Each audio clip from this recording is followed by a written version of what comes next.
Hi, and welcome to Cat Chat. Today we're talking about feline obesity. Fat cats may look cute or funny, but what many people don't realize is that being overweight can lead to serious health issues. Just as obesity can cause health problems in humans, it can cause health problems in cats.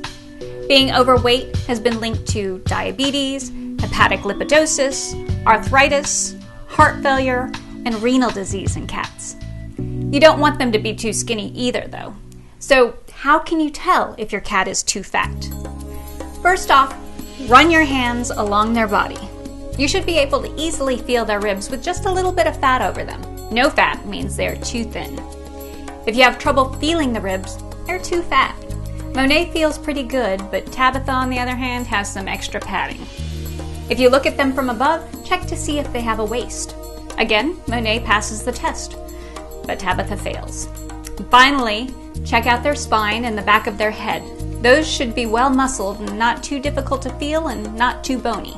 By the way, I got most of the info for this episode from catinfo.org and littlebigcat.com.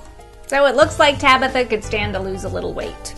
If your cat is overweight, you should invest in an accurate pet scale or baby scale to make sure they stay on course and that they don't lose weight too fast, which can cause other pretty serious problems like fatty liver disease. Cats on a weight loss program should be weighed at least 2 times a week and should lose no more than 1 to 2% of their body weight each week. I'm especially concerned about this with Tabitha. I adopted her from a rescue group, and when they found her, she was too thin, refused to eat, and was suffering from hepatic lipidosis. As a result, they had her on a feeding tube for about a month. Knowing her history, I was concerned about her eating enough when she came to me and let her go too far in the other direction. So now it's time to get her to maintain a healthy weight. For cats who had been on dry food diets, the first step is switching them to an all-moist food diet. For information on the dangers of dry food and how to make the transition to wet food, check out Cat Chat episodes 3 and 4. In many cases, this switch alone, even feeding as much as the cat wants to eat, will shift a cat to a healthier weight, as they don't need to overeat to get sufficient protein and fat.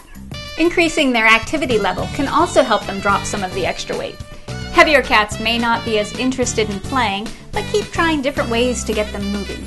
Tabitha is definitely on the lazier side, but if I wiggle the toys within reach, she'll begin to play. It's also helpful that I have a second, more active cat who likes to play with her.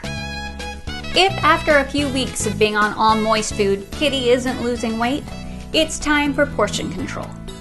If you have an idea of how much your kitty is currently eating, try cutting back to about 80% and feeding her at set times of the day.